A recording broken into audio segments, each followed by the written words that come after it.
Hello students. देखिए, आपने ये तो समझ लिया कि मुसलमान कौन है।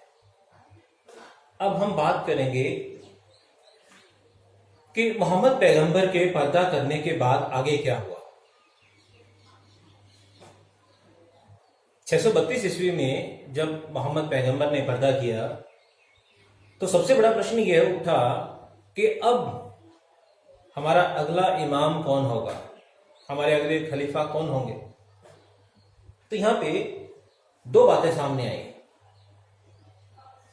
कुछ लोगों का यह मानना था कि यहां पे सक्सेशन यानी कि इनहेरिटेंस के रूल्स अप्लाई हों। जैसे किसी आदमी के इंतकाल के बाद उसकी प्रॉपर्टी उसके उत्तराधिकारियों में जा रही है, वैसे ये जो गद्दी है इमाम की, ये भी मोहम्मद पैगंबर के जो वंशज हैं, जो उनके एयर्स हैं, उनमें जानी चाहिए।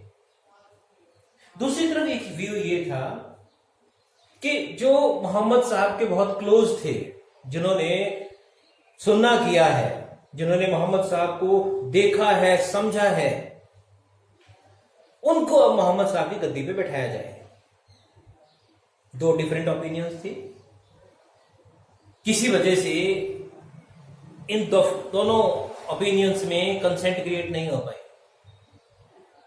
और दो अलग अलग सेक्शंस आपके क्रिएट हो गए। जो लोग ये कह रहे थे कि मोहम्मद साहब के वंशज को, उनके एयर्स को, उत्तराधिकारी को गद्दी पे बिठाया जाए, दे आर कॉल्ड शियाज, उनको हम शिया बोलते हैं। और जो ये लोग ये कहते थे कि जमात की बात सुनी जाए, कम्युनिटी की बात सुनी जाए और उस पर्सन को बिठाया जाए जो उनका शागिर्द, जो उनका प्यूपिल, शिष्य रहा हो। ये सारे के सारे लोग जो है वो आगे चल के सुन्नी कहलाए।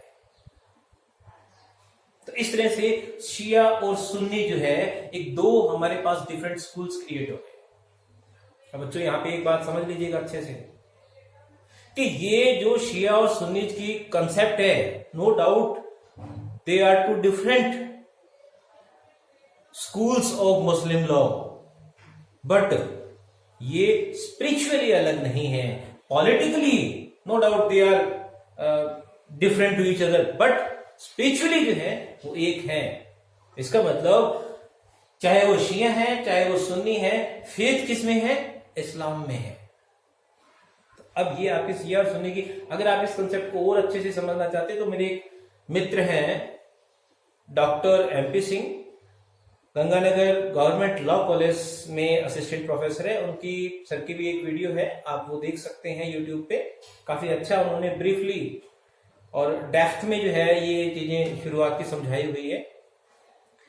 तो अब आप देखिएगा कि हमारे पास दो क्लासेस क्रिएट हो गई, दो स्कूल्स हमारे क्रिएट हो गए, शिया और सुन्नी। आगे फिर ये शिया और सुन्नी जो है वो भी डिफरेंट क्लासेस में कन्वर्ट हो जाएंगे। अगर हम बात करें सुन्नीस की, तो सुन्नीस के अंदर हनफी, मलिकी, शफई और हनबली, चार फिर आगे सब क्लासेस क्रिएट हो जाएंगे। और इसी तरह से अगर हम बात करते हैं शियाज की, तो इतना असारिया, इस्लामिया एंड जेदिया, तीन आपकी क्लासेस जो है वो सुन्नीस में क्रिएट हो जाएंगी। भारत के रेफरेंस में अगर बच्चों बात करें तो भारत के अंदर सुन्नी जो है, सुन्नी मुसलमान जो है, उनका वर्चस्व है। सुन्नी मोहम्मदन यहां पे जाता है। अब एक जगह तैयब जी ने ये लिखा है कि अगर हमारे सामने कोई रूल है, कोई लॉ है रिगार्डिंग मुस्लिम लॉ, इस्लाम की कोई बात है, और अगर पर्टिकुलरली ये बात, ये मेंशन नहीं है कि वो सुन्नी है या शिया के लिए है, ये बात मान लीजिए हम कोई रूल पढ़ रहे हैं और ये क्लियर नहीं हो रहा कि वो शिया के लिए है या सुन्नी के लिए है, तो हमेशा ये ध्यान रखिएगा वो सुन्नी के लिए होगा। मतलब अगर कोई पर्टिकुलर पॉइंट जो है वो शिया कम्युनिटी से जुड़ा हुआ है तो ऐसी सिचुएशन में ही उसको शिया से जोड़ा जाएगा, अदरवाइज वो that will be related to Sunnis. तो ये बच्चों हमारे पास एक कंसेप्ट थी शिया और सुन्नी की। अब हम बात करते हैं, जो हमारा फर्स्ट चैप्टर है वो है मैरिज। यानी कि निकाह। तो यहां निकाह की क्या शर्तें हैं? तो सबसे पहले तो जो आपका इंट्रोडक्टरी पार्ट है, जहां पे अपने को ये समझना है कि मोहम्मडन्स के अंदर, मुसलमानों के अंदर निकाह जो है उसका नेचर क्या है। हिंदू लॉ में जैसे हमने पढ़ा था कि विवाह एक संस्कार है या संविदा। भाई हिंदू मैरिज जो है whether it is A sacrament और ए कॉन्ट्रैक्ट, सेम वही कंसेप्ट आपके यहां पे है। अब यहां पर अलग अलग चीजें हैं। बहुत सारे मामलों में प्रिवी काउंसिल ने ये कहा है कि ये तो एक इबादत है, तो मोहम्मडन्स के अंदर जो मैरिज की कंसेप्ट है वो एक सैक्रामेंट है। लेकिन इनकी खुद की कुछ ज्यूरिस्ट हैं, उन्होंने ये बात मानी है कि नहीं, मुसलमानों के अंदर मैरिज जो है वो एक मेयर कॉन्ट्रैक्ट है। तो अपन बात करते हैं कंडीशन से पहले कि ये एक मैरिज एक कॉन्ट्रैक्ट है या एक सैक्रामेंट है। तो कॉन्ट्रैक्ट या सैक्रामेंट से पहले अपन इन दोनों का डिफरेंस समझें। हम जब भी कॉन्ट्रैक्ट की बात करते हैं तो हमेशा दो बातें होती है बच्चों। एक तो ये कि जब हम कॉन्ट्रैक्ट क्रिएट करते हैं तो कोई सेरेमनी नहीं होती। ऐसा नहीं है कि भाई हम कोई कॉन्ट्रैक्ट कर रहे हैं, कोई नारियल फोड़ रहे हैं या कोई माला चढ़ा रहे हैं, ऐसा तो कुछ नहीं होता ना। जब हम कॉन्ट्रैक्ट करते हैं तो इस तरह का कोई सेरेमनी नहीं होती, पहली चीज। दूसरी चीज, जब हम कॉन्ट्रैक्ट करते हैं तो उसमें हमेशा फ्रीडम ऑफ ब्रीच, समझिएगा मेरी बात को, हम जब चाहे उस कॉन्ट्रैक्ट को तोड़ सकते हैं। मतलब आज अगर मैंने आपके साथ कॉन्ट्रैक्ट किया और मुझे मेरी फीस नहीं मिल रही है, तो मेरी इच्छा है कि मैं उस चीज को आगे कंटिन्यू करूं कि ना करूं, मैं जब चाहे उसको तोड़ सकता हूं। आपने फीस जमा करवा दी लेकिन मैं नहीं पढ़ा रहा, you are empowered to breach this contract. तो एक तो किसी तरह की कोई सेरेमनी नहीं होती, दूसरा ये कि आप जब चाहे उसको ब्रीच कर सकते हैं। क्या ये दोनों बातें मुस्लिम लॉ में एप्लीकेबल है क्या? तो बहुत सारे ज्यूरिस्ट, मैं भी आपको नाम बताऊंगा, कुछ डेफिनेशन अपन पढ़ेंगे मैरिज की। बहुत सारे ज्यूरिस्ट ये मानते हैं कि मोहम्मडन लॉ के अंदर ये दोनों बातें हैं। कैसे? कोई पर्टिकुलर सेरेमनी जो है वो डिसाइडेड नहीं है। इसका मतलब ये हुआ कि अगर दो विटनेस हैं और लड़का लड़की मौजूद हैं और एक्सेप्टेंस हो रहा है, प्रपोजल हो रहा है, एक्सेप्टेंस हो रही है, दैट्स इट, और कुछ नहीं चाहिए। कोई सेरेमनी जो है वो यहां डिफाइंड नहीं है। फिर जो तलाक की कंसेप्ट है मोहम्मडन्स के अंदर, कि कोई रीजन देने की जरूरत नहीं है, कोई लॉजिक बताने की जरूरत नहीं है, हस्बैंड जो है वो जब चाहे तलाक दे सकता है, कोई बात नहीं, एक पर्टिकुलर टाइम है उसका वेट कर लिया जाएगा। लेकिन उसकी जो power of announcing declaration of तलाक जो है उस पर किसी तरह की कोई रेस्ट्रिक्शन नहीं है। अगर हम इन दोनों बातों को मान लें जो मोहम्मदन लॉ में, तो उस हिसाब से हम कह सकते हैं कि इन मोहम्मदन्स मैरिज और निकाह can be termed as a civil contract. तो बच्चों अब हम बात करते हैं कि मैरिज की बेसिक कंसेप्ट जो है वो मोहम्मदन्स में क्या है। डेफिनेशन पढ़ने से पहले आप ये देखिए कि जो मोहम्मद, जो हमारे प्रॉफिट हैं, वो क्या कह रहे हैं।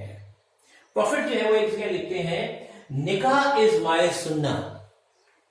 वो लिखते हैं कि निकाह इज माय सुन्ना and those who do not follow this way of life are not my followers.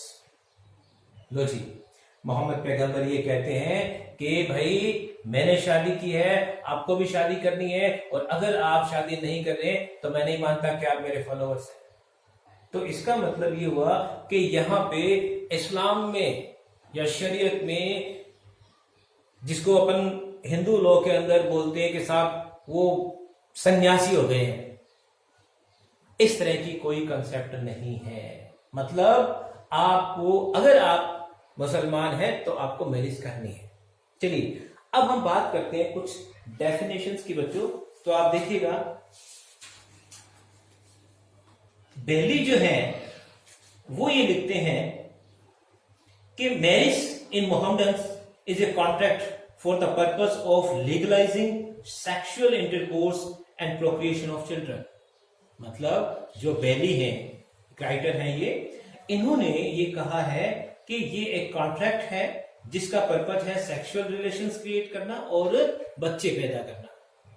इसके बाद में हिदाया जो है वो कहते हैं निकाह is in its primitive sense means carnal conjunctions. Some have said that it signifies conjunction generally. भाई जहां हिदायत जो है वो भी यही मानते हैं कि मोहम्मडन्स के अंदर जो मैरिज है वो एक कंजुगल रिलेशन करने का सबसे बेस्ट तरीका है। उसके बाद में देखिएगा जो डॉक्टर जंग है, डॉक्टर जैन ये कहते हैं मैरिज दो essentially contract is also a devotional act. समझिएगा इस बात को। डॉक्टर जंग जो है वो ये कह रहे हैं कि ये एक कॉन्ट्रैक्ट है लेकिन इसके बावजूद भी एक डिवोशनल एक्ट है, यानी कि डॉक्टर जंग जो है वो मानते हैं कि आप इसको प्योरली कॉन्ट्रैक्ट नहीं कह सकते, ये अपने आप में एक सैक्रामेंट भी है।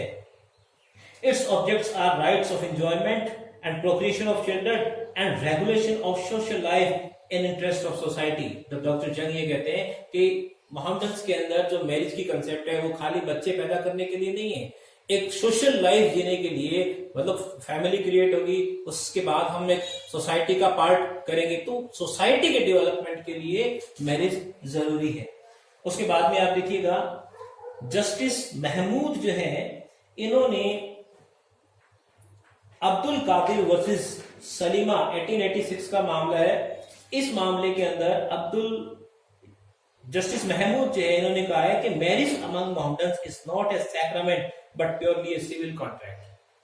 तो इसका मतलब ये हुआ बच्चों कि ज्यादातर जितने भी जूरिस्ट हैं या जितने भी जजेस हैं, यानी कि जो जुडिशियल प्रेसिडेंट की अगर हम बात करें तो वो ये मानते हैं कि मोहम्मडन्स के अंदर जो मैरिज है वो एक सिविल कॉन्ट्रैक्ट है। बात मैंने आपको समझा दी। ये भी कॉन्ट्रैक्ट क्यों मानते हैं? एक तो यहाँ पे कोई सेरेमनी जो है पर्टिकुलर वो डिसाइडेड नहीं है, दूसरा यहाँ पे जो मुस्लिम हस्बैंड है उसके पास एक अनकंट्रोल्ड पावर है तलाक। अब हम बात करते हैं कि जब मैरिज करनी है तो उस मैरिज की कंडीशंस क्या होंगी। तो आप देखिएगा मैंने कंडीशंस का एक चार्ट आप लोगों के सामने बनाया है, जिसके अंदर फर्स्ट जो है वो मैंने कुछ फॉर्मल कंडीशंस बताई हैं और उसके बाद में जो लीगल डिसेबिलिटीज हैं वो हमने लिखी हैं। तो अगर हम फॉर्मल कंडीशंस की बात करें तो पहली कंडीशन है इज़ब कबूल। इसको अपन बोल सकते हैं प्रपोजल एंड एक्सेप्टेंस।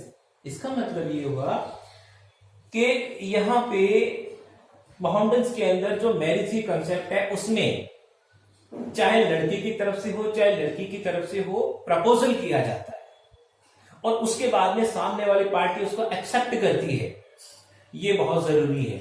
और अगर मान लीजिए कि अभी एज ऑफ पॉवर्टी नहीं है, मतलब वो अभी वो कॉम्पिटेंट नहीं है, तो ऐसी सिचुएशन में उनके जो गार्जियन हैं, अपने जब गार्जियनशिप का चैप्टर पढ़ेंगे तो उसके अंदर जबर हिजानत इस तरह से वर्ड आएंगे, तो जो जबर की कंसेप्ट है वहां पे बताया हुआ है कि मैरिज के मामले में गार्जियनशिप किसकी होगी। तो इज़ब या कबूल अगर वो बच्चे छोटी उम्र के हैं तो ऐसी सिचुएशन में उनकी जो गार्जियन है उनकी तरफ से प्रपोजल और एक्सेप्टेंस की बात सामने आएगी। अपन यहां मान के चलते हैं कि लड़का जो है वो प्रपोजल कर रहा है, लड़की एक्सेप्टेंस दे रही है, तो इसका मतलब पहली शर्त है आपकी इज़ब और कबूल, ये बहुत एसेंशियल है। उसके बाद में देखिएगा वन मीटिंग। जितनी भी फॉर्मल कंडीशंस है उनमें सबसे ज्यादा इंपॉर्टेंट पार्ट है आपका वन मीटिंग। अब देखो हिंदूज में क्या होता है, भी आज मान लीजिए एक्स के रिश्ते की बात जो है वो चलाई गई है और वाइफ जो लड़की है उसके सामने एक प्रपोजल रख दिया गया है कि भाई ये लड़का है, इतना पढ़ा लिखा है, सब कुछ है, आप बताओ ये रिश्ता मंजूर है क्या। तो लड़की या लड़की वाले जो है वो कहते हैं ठीक हम सोच के बताएंगे, 10 दिन बाद, 15 दिन बाद, 20 दिन बाद वो सोच के बताते हैं, फिर कोई प्रोसेस आगे बढ़ती है। यहां पे अपने को ये समझना है कि जिस टाइम प्रपोजल हुआ है उसी टाइम आपको एक्सेप्टेंस देना जरूरी है, इसलिए यहाँ पे लिखा है वन मीटिंग। अब यहाँ पे एक छोटी सी कंफ्यूजन आप दूर कर लीजिएगा कि क्या लड़का लड़की का सामने होना जरूरी है क्या। तो आप देखिएगा कि जब भी इनकी मैरिज होती है उस टाइम लड़की जो है वो पर्दे में होती है, मतलब बियॉन्ड द कर्टन जो है वो लड़की होगी और इधर से लड़के का जो प्रपोजल है तो लड़की बोलती है कबूल कबूल कबूल। इसका मतलब ये हुआ कि उसको उसकी शक्ल तो दिखाई नहीं दे रही। तो यहाँ पे वन मीटिंग का मतलब ये नहीं कि वो आमने सामने, वन मीटिंग का मतलब होता है विद इन सेम टाइम। तो इसीलिए कई बार हमसे पूछ लिया जाता है कि क्या वीडियो कॉन्फ्रेंसिंग के थ्रू मैरिज हो सकती है। क्या टेलीफोन के थ्रू मैरिज हो सकती है? कोई प्रॉब्लम नहीं है। जिस टाइम प्रपोजल किया है उसी टाइम अगर एक्सेप्टेंस कन्वे हो रही है तो यहाँ मैरिज पॉसिबल है, अदरवाइज मैरिज पॉसिबल नहीं है। फिर उसके बाद में कॉम्पिटेंसी ऑफ पार्टीज। अब देखिए कॉम्पिटेंसी ऑफ पार्टीज का मतलब क्या है? जैसे हिंदू लॉ के अंदर हमने पढ़ा सेक्शन 5 के अंदर कि भाई लड़का जो है वो 21 साल से कम नहीं होना चाहिए और लड़की 18 साल से कम नहीं होनी चाहिए। यहाँ पे अलग अलग कंसेप्ट है। तो जो कॉमन इन्फ्लुएंस जो हमारे सामने आता है वो है 15 साल। तो यहाँ पे जो आपका इंडियन मेजोरिटी एक्ट जो है उसके अंदर जो एज ऑफ मेजोरिटी बताई गई है वो यहाँ पर एप्लीकेबल नहीं है। यहाँ पे सिर्फ इतना सा बताया गया है कि अगर लड़का लड़की जो है वो इस एज तक पहुंच जाए, they are capable of procreation of children, कि वो बच्चे पैदा करने के लायक हो चुके हैं, then it is age of majority. तो यहाँ पर कॉमन एज मान ली गई है 15 ईयर्स। तो इसका मतलब ये हुआ कि अगर लड़का या लड़की 15 साल के हो चुके हैं तो they are eligible for a domestic life. तो यहाँ पर 15 ईयर की बात आप थोड़ी सी ध्यान रखिएगा। अब उसके बाद में है कंसिडरेशन यानी कि महर। तो अब ये जो महर की कंसेप्ट है बच्चों, इसको आप समझिए। मोहम्मडन्स के अंदर कोई भी मैरिज, चाहे वो शिया है चाहे वो सुन्नी है, बिना महर के पॉसिबल नहीं है। इसका मतलब ये हुआ कि लड़का जब लड़की को लेके आ रहा है तो उस टाइम जो लड़की है या उसके जो पेरेंट्स हैं एक पर्टिकुलर अमाउंट जो है वो डिसाइड करेंगे। ये अमाउंट क्या होगी, कैसे पे किया जाएगा, हम आगे डोवर का चैप्टर करेंगे महर का, उसमें अपन सारा पढ़ेंगे। अभी सिर्फ आप यहाँ पे ये समझ लीजिएगा कि मोहम्मडन्स के अंदर महर बहुत जरूरी है। हाथों हाथ पे करना है कि नहीं करना ये बात की बात है, लेकिन डिटर्मिनेशन ऑफ महर बहुत जरूरी है। अब यहाँ पर भी आपको एक पॉइंट पकड़ना है कि जैसे जनरली अपन कॉन्ट्रैक्ट में क्या करते हैं, प्रपोजल होता है, एक्सेप्टेंस होती है, यहाँ पर भी प्रपोजल है, एक्सेप्टेंस है, इज़्म व कबूल। इसी तरह से an agreement without consideration is void, इसका मतलब कॉन्ट्रैक्ट में कंसिडरेशन भी होता है, इनकी मैरिज भी बिना कंसिडरेशन या बिना महर के नहीं होती। तो इस हिसाब से भी हम ये कह सकते हैं कि it is a civil contract. अब उसके बाद में आ जाइए प्रेजेंस ऑफ विटनेस एंड काजी। तो यहाँ पे जो सुन्नी है, जो सुन्नी मोहम्मडन्स है, वो ये मानते हैं कि at the time of marriage कम से कम 2 गवाह होने चाहिए और दोनों मुसलमान हो, या फिर एक मुसलमान व्यक्ति हो और 2 मुस्लिम औरतें हो। या तो 2 मुसलमान आदमी हो गवाह की फॉर्म में, या फिर एक मुसलमान आदमी हो और 2 मुसलमान औरतें हो, तो उस मैरिज को आगे बढ़ाया जाएगा। सुन्नी कहते हैं, शिया कहते हैं कि नहीं, इस तरह की विटनेस की कोई जरूरत नहीं है, but at the time of dissolution of marriage जब तलाक वगैरह की कोई बात हो रही है तो वहां पे जरूरी है। तो थोड़ा सा डिफरेंस है। हम यहाँ पे ये मान के चलते हैं कि भाई क्योंकि इंडिया में सबसे ज्यादा है सुन्नी, तो ऐसी सिचुएशन के अंदर हम ये मान के चलते हैं कि भाई विटनेस होना जरूरी है। अब आती है बात काजी की। तो हमारे हिंदू लोग के अंदर जो सेक्शन 7 जो सप्तपदी या और किसी सैक्रामेंट की बात करें तो वो बिना पुजारी के तो पॉसिबल ही नहीं है। जब आप ये कह रहे हो कि सेरेमनी होनी है तो सेरेमनी के लिए तो कोई ना कोई प्रीस्ट या पुजारी तो होगा ही, पर यहाँ पे ऐसी कोई कंसेप्ट क्लियर नहीं है। इसका मतलब ये हुआ कि ना तो पर्टिकुलर सेरेमनी की ये लोग बात कर रहे हैं, ना ही प्रेजेंस ऑफ काजी की ये बात कर रहे हैं। हालांकि ऐसी कोई मैरिज नहीं होती होगी जिसमें काजी साहब ना हो, लेकिन कोई ऐसी असेंशियलिटी, ऐसी कोई रिक्वायरमेंट जो है वो नहीं बताई गई है कि बिना काजी के मैरिज नहीं हो सकती। हाँ, विटनेस जरूरी है। तो इसका मतलब ये हुआ बच्चों कि अगर काजी ना हो तो भी मैरिज पॉसिबल है। अब देखिएगा, दोबारा फिर बता रहा हूं, इज़्म कबूल, one meeting, competency of parties, age of property जिसको बोलते हैं, महर है और आपके गवाह मौजूद है। अब यहाँ पे जो लास्ट हमारा पॉइंट आता है वो आता है फ्री कंसेंट का। तो फ्री कंसेंट का मतलब क्या हुआ, अगर बच्चे छोटे हैं तो उनकी गार्जियन की कंसेंट फ्री हो, और अगर 15 साल की उम्र है तो लड़की खुद बोल सकती है कबूल कबूल कबूल, लड़का खुद जो है वो प्रपोजल क्रिएट कर सकते हैं। तो यहाँ पर ये माना जाएगा कि उनकी कंसेंट क्या है, फ्री है। इसका मतलब डरा धमका के या मतलब किसी भी क्वेश्चन कोई क्रिएट करके मैरिज की कंसेंट यहाँ काम नहीं करेगी। तो ये छोटी छोटी बातें थी। अब यहाँ पे एक बात आपको और समझनी है कि ये इनकी जो मैरिज है, जैसे हमारे सेक्शन 8 के अंदर हिंदू मैरिज एक्ट में रजिस्ट्रेशन का पॉइंट है, यहां पर भी आप एक बात ध्यान रखिएगा कि काजी साहब अगर हैं तो उनके पास एक किताब होती है कबीर नामा। तो ये जो मैरिज हुई है उस मैरिज की name of the couple with the date and time जो है उसके अंदर एंट्री की जाती है, और उसी कमीनामा के अंदर महर क्या डिसाइड हुआ है इसकी भी एंट्री की जाती है। तो ये आपके बच्चों कुछ फॉर्मल कंडीशंस थी। अब यहाँ पर कई बार एक क्वेश्चन राइज होता है कि सर इंडिया में जो चाइल्ड मैरिज रेस्ट्रेंट एक्ट जो है क्या वो इन पे एप्लीकेबल है? तो ये ध्यान रखिएगा कि जो आपका चाइल्ड मैरिज एक्ट जो आपका था उसमें भी मैरिज के वैलिडिटी या उसको वॉइड करने की बात नहीं है, किसी भी उम्र में हो मैरिज तो वैलिड है। सेम वही कंसेप्ट यहाँ पे है, अगर मैरिज हो रही है तो मैरिज तो वैलिड है, लेकिन अगर शिकायत हो जाती है तो ऐसी सिचुएशन के अंदर उस शादी पे स्टे लेना, उस वहां इंजेक्शन क्रिएट करना वो पॉसिबल है। अगर शिकायत हो जाती है तो वो पॉसिबल है। इसका मतलब वो जो चाइल्ड मैरिज रेस्ट्रेंट एक्ट है उसके प्रोविजन भी अगर पार्टी जो है वो 18-21 से कम है तो वो एप्लीकेबल यहाँ हो सकता है। अब हम बात करते हैं बच्चों कि ये जो मैरिज की कंसेप्ट है वहां पे लीगल डिसेबिलिटीज क्या है। जो सबसे इंपॉर्टेंट पार्ट है हमारे इस क्वेश्चन का वो है लीगल डिसेबिलिटीज। तो ये थोड़ा सा आपको ध्यान से समझना है। जो हिंदू लॉ में हमारे प्रोहिबिटेड डिग्री की कंसेप्ट थी वही चीज आपके यहाँ पे लीगल डिसेबिलिटीज में, लेकिन ये कंसेप्ट उससे थोड़ी सी ज्यादा वाइड है। आप समझिएगा, पहले तो आप हेडिंग देख लीजिएगा, एब्सोल्यूट प्रोहिबिशन, या इसको हम बोल सकते हैं एब्सोल्यूट इनकैपेसिटी, एब्सोल्यूट डिसेबिलिटी, यानी कि 100% आपको ये बात माननी है, चाहे शिया है चाहे सुन्नी है, किसी तरह का कोई किंतु चिंतु परंतु नहीं है, किसी तरह का कोई एक्सेप्शन नहीं है, कोई छूट नहीं है, एब्सोल्यूट प्रोहिबिशन। उसके अंदर 3 वर्ड है, ध्यान रखिएगा, कराबत, मुशर्रत और रिजा, पढ़ते हैं हम इनको। फिर उसके बाद में है आपके पास रिलेटिव इनकैपेसिटी। रिलेटिव इनकैपेसिटी का मतलब है बच्चों कि एक सिचुएशन है, जब तक वो सिचुएशन है तब तक तो प्रॉब्लम है, अगर वो सिचुएशन ही खत्म हो गई, वो रीजन ही खत्म हो गया तो फिर कोई प्रॉब्लम नहीं है। उसके बाद में है प्रोहिबिटरी। ये जो आपको कंडीशन बताई है ये सिर्फ और सिर्फ मुस्लिम फीमेल के लिए है। ये एग्जाम के पॉइंट ऑफ व्यू से बहुत ज्यादा इंपॉर्टेंट है। फिर है आपके डायरेक्टरी, मतलब कुछ आपको डायरेक्शन दी हुई है जो आपको मान लेनी चाहिए।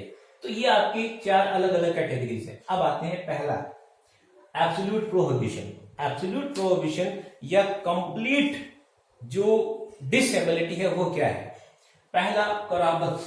कराबत का मतलब होता है बच्चों ब्लड रिलेशन, मतलब जिस लड़की के साथ आपके ब्लड रिलेशन है उससे आप मैरिज करने की सोच भी नहीं सकते, ये है आपका कराबत। हालांकि मैं भी इसमें कुछ कैटेगरीज है वो आपको पढ़ के बताऊंगा और वहीं तक ये पॉइंट आपका काम करेगा, लेकिन मतलब समझ लीजिए कराबत का क्या है, ब्लड रिलेशन। उसके बाद में मुशर्रत, ऐसे रिलेशन जो मैरिज की वजह से क्रिएट हो। जैसे एक्स ने एक वाई लेडी से शादी कर ली, अब वो वाई लेडी जो है वो ऑलरेडी किसी की डाइवोर्सी है, मतलब ऑलरेडी किसी ने डाइवोर्स दिया हुआ है और उसकी ऑलरेडी एक बच्ची है और बच्ची भी बड़ी है। अब एक्स ने वाई से मैरिज किए, अब यहाँ पे आपको पता है 4 शादियां कर सकते हैं, तो एक्स ने वाई से मैरिज किए, लेकिन उसकी जो लड़की है वो इस एक्स की बेटी तो नहीं है, क्या उससे मैरिज कर सकते हैं? नहीं। अब वो उसकी बेटी काउंट हो जाएगी क्योंकि उसकी मां से उसने शादी कर दी। तो जो रिश्ते आपके शादी की वजह से बन रहे हैं वो आपके किस में आ जाएंगे? मुशर्रत में आ जाएंगे। तो जहां पे डायरेक्ट ब्लड रिलेशन है वो कराबत में आ गए, और जो मैरिज की वजह से क्रिएट हो रही है वो सब किस में आ गए? मुशर्रत में आ गई। एक्स ने वाई से मैरिज की, क्या वो उसकी मां से शादी कर सकता है? तो उस वाई से मैरिज करने की वजह से वो उसकी मदर उसकी सास होगी कि नहीं होगी? No marriage is possible. वो सब किस में आ जाएगा? मुशर्रत में आ जाएगा। रीजा बड़ा इंपॉर्टेंट और इंटरेस्टिंग पॉइंट है बच्चों आपका। रीजा का मतलब होता है फॉस्ट्रेज। आप इसके लिए समझिएगा कि एक बच्चा है एक्स जिसकी उम्र अभी 2 साल भी नहीं हुई है, किसी वजह से ये अपनी मदर का दूध जो है वो कंज्यूम नहीं कर पा रहा, मदर मान लीजिए है ही नहीं और बच्चे की छोटी उम्र है। तो ऐसे सिचुएशन में इसको जरूरत है एक ऐसी औरत की जो इसको अपना दूध पिला सके। अब यहां पे क्या है, एक लेडी है ए पड़ोस में, बाय चांस इस लेडी जो है इसी भी इन बिटवीन इसकी डिलीवरी हुई है और इसके भी खुद के कोई बच्चा है। तो इसका मतलब ये हुआ कि ये बच्चा अगर ये लेडी परमिट करे तो इसका दूध पी सकता है। कोई प्रॉब्लम नहीं है। तो यहाँ पे ये बच्चा इस लेडी का, जो इसकी मदर नहीं है, समझिएगा इस बात को, इस लेडी का दूध जो है वो पी रहा है। चलो जी, बात आई गई होगी, अच्छी बात है। अब धीरे धीरे ये बच्चा बड़ा हो गया। इधर ये जो ए है, इसके एम एन यू 3 बेटियां हैं। अब क्वेश्चन ये उठता है, ये ए इसकी मदर तो नहीं थी, तो जब ये मदर नहीं थी तो क्या ये बहनें होगी? बिल्कुल नहीं होगी। लेकिन देखिएगा, समझिएगा इस बात को, जिस औरत का आपने दूध पिया है उसकी बेटियों से आप शादी नहीं कर सकते, उसकी बेटियों से आप शादी नहीं कर सकते। ये चीज आपकी रिजा में आ जाएगी। लेकिन यहां पे ये जो एक्स है, इसका अगर कोई भाई है, भाई वो अगर किसी से शादी करना चाहे, इवन अगर वो ए से शादी करना चाहे तो भी कोई प्रॉब्लम नहीं है इन लड़कियों से शादी, क्योंकि उसने तो दूध नहीं पिया ना। ये थोड़ा सा ध्यान रखिएगा कि जिस औरत का एक बच्चे ने, मोहम्मद बच्चे ने दूध पिया है, वो उसकी किसी बेटी से भी शादी नहीं कर सकता। वो आपका किसमें काउंट हो जाएगा? रिजा में। तो बच्चों 3 बातें मैंने आपको बताई, कराबत, मुशर्रत और रिजा। अब देखिएगा, जो अकील अहमद साहब हैं, ये कुछ पॉइंट्स जो है वो बता रहे हैं कराबत में, इनको समझिएगा। कराबत में ये कह रहे हैं कि blood relationship bars a man from marrying his mother or grandmother howsoever। इसका मतलब कोई भी लड़का किसी ऐसी लेडी से शादी नहीं कर सकता जो उसकी मदर है या grand mother, great grand mother, चाहे कितना भी आप ऊपर चले जाए, ऐसी कोई लेडी जो इस कैटेगरी में आ रही है उससे वो शादी नहीं कर सकता कराबत में। उसके बाद में है डॉटर, यानी कि चाहे बेटी है, चाहे बेटे की बेटी है, ग्रेट ग्रैंड डॉटर, जितना भी आप डाउन स्टेज चले जाए, जितना भी आप नीचे चले जाए, तो वो जो कंसेप्ट है आपकी, वहां पे भी आप शादी नहीं कर सकती। His sister whether full consign और ट्राइन, अगर आपकी कोई बहन है, चाहे वो फुल ब्लड हो, ये मैंने आपको हिंदू लॉ में भी बता दिया था, सेम वही कंसेप्ट है। अगर फादर और मदर सेम है तो फुल ब्लड होगी। जिस लड़की से वो शादी कर रहा है, भले ही वो हाफ ब्लड हो, यानी कि आपकी फादर ने जो दूसरी शादी की है, जो दूसरी लेडी है, उसकी अगर बच्ची है तो हाफ ब्लड होगी कि नहीं होगी? और अगर आपकी मदर ने किसी और से शादी की है और वो उसकी बच्ची है तो ट्राइन ब्लड होगी कि नहीं होगी? तो तीनों ही कंसेप्ट में वो आपकी सिस्टर मानी जाएगी, वो भी आपका किस में आ जाएगा? कराबत में आ जाएगा। उसके बाद में है नीस, ग्रेट नीस, भतीजियों की भी यहां बात हो रही है कि अगर कोई भतीजी है आपकी, चाहे वो आपकी भतीजी है, ठीक है, या भले आपके बेटे की भतीजी है, तो ऐसे सिचुएशन के अंदर भी आप मैरिज नहीं कर सकते। तो ये बड़ा इंपॉर्टेंट पार्ट था बच्चों, कराबत, मुशर्रत और रिजा। मुस्लिम लॉ में अगर अच्छे नंबर सिक्योर करने हैं बच्चों, जुडिशरी की तैयारी के लिए आप अपने आप को तैयार कर रहे हैं, तो थोड़ा सा आदत डालिएगा उर्दू के इन शब्दों को, ठीक है, क्योंकि कई बार प्रॉब्लम आ जाती है, जैसे हिजानत पे क्वेश्चन आ गया। अब गार्जियनशिप लिखा जाए तो बच्चे को समझ में आ जाएगा, लेकिन उसने हिजानत वर्ड जो है वो नहीं पढ़ा, तो ऐसी सिचुएशन में प्रॉब्लम हो जाएगी। जबर वर्ड उसने नहीं पढ़ा, तो ऐसी सिचुएशन में प्रॉब्लम हो जाएगी। अब हिंदी में भी लिखा होता है ख्याल और बुलुग, और इंग्लिश में भी लिखा होता है ख्याल और बुलुग, तो कैसे करोगे? तो कोशिश कीजिएगा कि कुछ मतलब उर्दू के शब्द आपको याद रह जाए। तो ये बच्चा आपका एब्सोल्यूट प्रोहिबिशन था।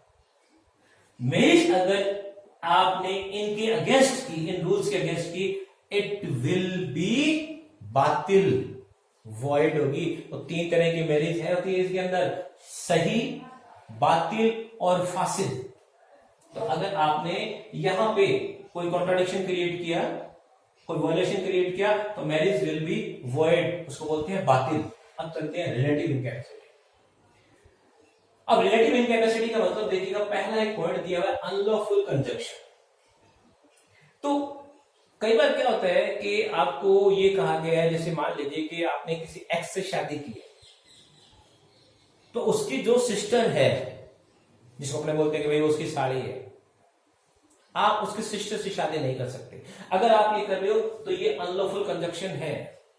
आप एक औरत, क्योंकि एक आदमी 4 शादी कर सकते हैं, आपने मतलब एक मोहम्मद ने एक एक्स लेडी से शादी की, तो अभी भी तो 3 और कर सकता है ना। वो दूसरी शादी उसने उसी एक्स लेडी की भतीजी से की, क्या कर सकता है? नहीं, इसको हम बोलेंगे अनलॉफुल कंजक्शन। लेकिन जब तक दोनों जिंदा हैं, या दोनों की जो पोजीशन है वो एग्जिस्टेंस में है, तब तक ही प्रॉब्लम है, बाद में नहीं। कैसे?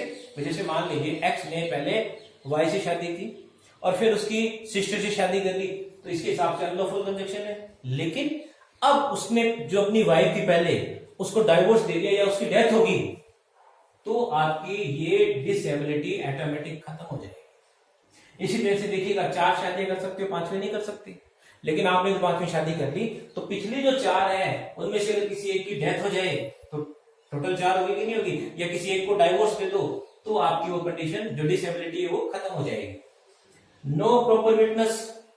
अब शिया तो वैसे ही कह रहे हैं कि भाई कोई जरूरत नहीं है विटनेस की मैरिज के टाइम, लेकिन यहां पर आप देखिएगा कि अगर प्रॉपर विटनेस नहीं है, कल वो क्वेश्चन लगाई हो जाए कि साहब मैरिज हुई थी कि नहीं हुई थी, तो हिंदू लॉ में जो मैंने आपको कंसेप्ट बताई थी फैक्टम वैलिड, वैसे ही कंसेप्ट आपके यहाँ पे। इसका मतलब अगर उस समाज के कुछ लोग आके गवाही दे देते कि साहब ये एज ए हस्बैंड वाइफ रह रहे हैं, तो ये डिसेबिलिटी भी आपकी खत्म हो सकती है। और अगर कोई गवाह नहीं मिलता बाद में भी, तो फिर भैया मैरिज वॉइड मान सकते हैं, ये इनवैलिड मान लेंगे। उसके बाद में डिफरेंस ऑफ रिलीजन। मोहम्मदन लड़के ने जिस लड़की से शादी की है वो क्रिश्चियन है, वो हिंदू है, वो अदर देन मोहम्मदन है, तो मैरिज क्या होगी? इरेगुलर हुई कि नहीं हुई? फांसी हुई कि नहीं हुई? तो जैसे ही उस लड़की का आप रिलीजन चेंज करवा लोगे, आपकी वो डिसेबिलिटी खत्म हो जाएगी। उसके बाद में फिर है वुमेन अंडर इद्दत। इद्दत का एक बड़ा अच्छा टॉपिक है जो हम कंप्लीटली इसको समझेंगे। बस आप यहाँ पे इतना सा समझ लीजिएगा कि जब मैरिज डिसॉल्व हो जाती है, भाई हस्बैंड ने वाइफ को डिवोर्स दे दिया या हस्बैंड की डेथ हो, तो उसके बाद में पर्टिकुलर टाइम, कहीं 3 महीने है, कहीं 4 महीने 10 दिन है, तो पर्टिकुलर टाइम वो लेडी जो है वो शादी नहीं कर सकती। तो वो जो ड्यूरेशन है उसको हम बोलते हैं इद्दत। तो उसका पर्पस ये होता है कि मान लीजिए कि वो प्रेग्नेंट है, तो उस बच्चे का फादर कौन होगा? अब जिससे वो शादी कर रही है वो होगा, या जिसने उसको डाइवोर्स दिया है, जिसकी डेथ होगी। तो ये एक जो डिटर्मिनेशन ऑफ पैटर्निटी है, पितृत्व का निर्धारण, उसके लिए इद्दत का पीरियड छोड़ा जाता है। देखिएगा जो नेक्स्ट हमारे पास कंडीशन है, जो लीगल डिसेबिलिटी आपकी बताई है, वो है प्रोहिबिटरी डिसेबिलिटी। ये एग्जाम के पॉइंट से बहुत इंपॉर्टेंट है बच्चों। क्यों? क्योंकि इसके अंदर जो 2 शर्तें बताई हुई है वो सिर्फ और सिर्फ मुस्लिम फीमेल्स के लिए है। पहली शर्त तो ये है प्रोहिबिशन ऑफ पॉलिएंड्री में, कि कोई भी मुस्लिम औरत जो है वो एक समय में एक से ज्यादा शादियां नहीं रख सकती।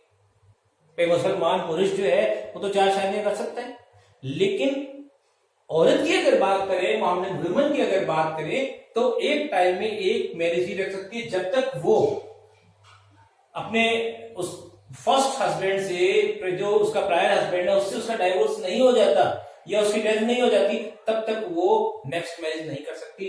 पहली शर्त आपकी ये। दूसरी देखिएगा, कोई भी मोहम्मदन लेडी किसी ऐसे पुरुष से शादी नहीं कर सकती जो नॉन मुस्लिम हो। अब आप आ जाओ रिलेटिव इनकैपेसिटी के अंदर, यहाँ पे तो जो मुस्लिम पर्सन है, जो मुस्लिम पुरुष है, वो अगर किसी नॉन मुस्लिम लड़की से शादी कर लेता है और बाद में वो लड़की जो है वो मोहम्मदन हो जाती है, तो सब कुछ ओके है। यहाँ पे ओके नहीं हो सकता। इसका मतलब आपको किसी नॉन मुस्लिम से शादी करनी ही नहीं, ये एक प्रोहिबिटिव डिसेबिलिटी में लिखा हुआ है। उसके बाद में फिर लास्ट में हमारे पास आता है डायरेक्टली। तो यहाँ पे आप देखिएगा बच्चों, 4 अलग अलग सिचुएशंस बताई हुई है। पहली सिचुएशन ये बताई हुई है कि अगर कोई लेडी प्रेग्नेंट है, अगर कोई लेडी प्रेग्नेंट है और उससे आप शादी कर रहे हो, तो कल को प्रॉब्लम क्रिएट हो जाएगी। उस बच्चे का फादर किसको माना जाए? क्योंकि अगर शादी आपकी हो गई है उसके बाद उस बच्चे का जन्म होता है, तो फादर आप भी माने जाओगे, तो फिर आप मना नहीं कर सकते। तो ऐसी सिचुएशन में आपको एक डायरेक्शन दी गई है, एक एडवाइस दी गई है कि आप एनसेंटे यानी कि एक प्रेग्नेंट लेडी से शादी ना करें। उसके बाद में ये हलाला। हलाला पे आपको क्वेश्चन मिल सकता है, क्योंकि Shayara Bano versus Union of India का जो मामला है उसके अंदर ट्रिपल डाइवोर्स और हलाला को इनवैलिड डिक्लेयर कर दिया गया है। और उसके बाद में आपको पता है कि 2019 में हमारी गवर्नमेंट ने इस पे कानून भी बना दिया है। तो यहां पे आप मतलब समझिए हलाला का क्या है। जिस लेडी का डाइवोर्स हो चुका है, जिस लेडी का डाइवोर्स हो चुका है, देखिए हमारे हिंदुस्तान में जो है वो सुन लिया जाता है, तो तो ये जो ट्रिपल डाइवोर्स की कंसेप्ट है ये हनफीज में है, और जहां ट्रिपल डाइवोर्स की कंसेप्ट है जो तलाक अल बिद्दत हम पढ़ेंगे, वो जो तलाक अल बिद्दत या ट्रिपल डाइवोर्स की कंसेप्ट है वहीं पे ही आपकी हलाला की कंसेप्ट आती है। तो ट्रिपल डाइवोर्स को जब इनवैलिड डिक्लेयर कर दिया गया है तो हलाला भी ऑब्वियसली इनवैलिड है, लेकिन जब आप कंडीशंस पढ़ेंगे तो ये चीज आपको वहां लिखी हुई मिलेगी। तो सिर्फ अपनी नॉलेज के लिए आप इसको समझिएगा कि अगर किसी एक्स लेडी की शादी हुई वाई से, यहाँ पे एक्स लेडी है समझिएगा, और वाई जो है वो उसका फर्स्ट हस्बैंड है। अब ये वाई इसको ट्रिपल डाइवोर्स यानी कि तिहरा तलाक दे देते हैं। थोड़े दिन बाद जब दोबारा शादी करने का मन कर रहा है एक्स का या इवन वाई का, तो क्या ये आपस में शादी कर सकते हैं क्या? तो हलाला की जो कंसेप्ट है वो कहते हैं नहीं, आप नहीं कर सकते। इसका मतलब ये हुआ कि एक्स जो है वो किसी जेड से शादी करेगी। अब अगर जेड डाइवोर्स दे देता है एक्स को तो वो वाई से शादी करेगी। इस कंसेप्ट को कहा जाता है बच्चों हलाला। लेकिन आप ऐसी हमारे कानून के हिसाब से इस चीज को इनवैलिड डिक्लेयर कर दिया गया है, तो उसके हिसाब से हमें देखना पड़ेगा। इसी तरह से अगर आप हज की यात्रा में जा रहे हो तो ये अच्छा नहीं माना जाता कि भाई परवरदिगार की आप इबादत करने जा रहे हो, उस टाइम जो है वो इस तरह की मोह माया आपको त्याग देनी चाहिए, इस तरह आपको शादियां नहीं करनी चाहिए। ये भी एक आपको डायरेक्शन दी गई है। किसी बीमार आदमी से पता ही है कि भाई ये आदमी जो है वो अब आज नहीं तो कल मरने वाला है, इतना अगर वो बीमार है तो उससे आपको शादी नहीं करनी चाहिए। तो ये बच्चों कुछ आपकी लीगल डिसएबिलिटीज थी, इनको आप बड़ा अच्छे से समझिएगा। एब्सोल्यूट, रिलेटिव, प्रोहिबिटरी और डायरेक्टरी। एब्सोल्यूट प्रोहिबिशन जो है कराबत, मुशर्रत और रिजा, इन पे आपको अच्छे से तैयार करना है मैटर। और ये जो आपका प्रोहिबिटिव है इसको थोड़ा सा अच्छे से समझ लीजिएगा। और जो रिलेटिव इनकैपेसिटी में इद्दत की कंसेप्ट है इससे आपको अच्छे से करना है। इद्दत पे हम एक क्लास और जो है वो इस पे लगाएंगे कंसेप्ट पे। कोई भी डाउट हो तो आप मुझे प्लीज मैसेज कर सकते हैं। कोशिश करूंगा कि मैं ज्यादा से ज्यादा आपकी प्रॉब्लम्स को सॉर्ट आउट कर सकूं। और आपसे गुजारिश यही रहेगी कि इस चैनल को आप सब्सक्राइब करें और अपने दोस्तों को भी कहें। और स्पेशली जो महाराजा गंगा सिंह यूनिवर्सिटी बीकानेर के स्टूडेंट हैं उनको मैं बता दूं कि जैसे ही आपके एग्जाम की डेट डिक्लेयर होगी, हमारे 10 सब्जेक्ट हैं तो 10 स्लाइड जो है वो आपको मिल जाएंगी सिलेबस की, कि किस सब्जेक्ट में किस हिसाब से हमें क्वेश्चन प्रिपेयर करनी है। मेरे 1-1 घंटे की स्लाइड के अंदर मैं कोशिश करूंगा आप तक अपनी बात पहुंचाने की। तब तक जो इंपॉर्टेंट चैप्टर्स हैं आप उनको करते रहिए। Thank you students.